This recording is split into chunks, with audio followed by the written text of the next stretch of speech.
السلام علیکم ورحمۃ اللہ وبرکاتہ۔ معزز سامعین اور ناظرین، آج ہم بیان کریں گے جزم اور ساکن میں فرق۔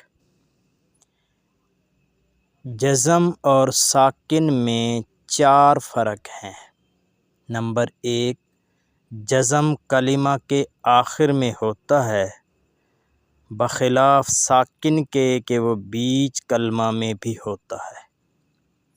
نمبر 2، جزم کے لیے عامل جازم شرط ہے، بخلاف ساکن کے اس کے لیے کوئی عامل شرط نہیں ہے۔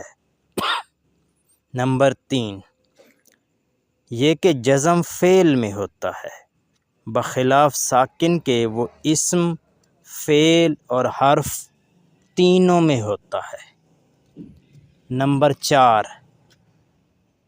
یہ ہے کہ جزم کسی کے عوض میں نہیں آتا، بخلاف ساکن کے کہ وہ کبھی تنوین کے عوض میں بھی آتا ہے۔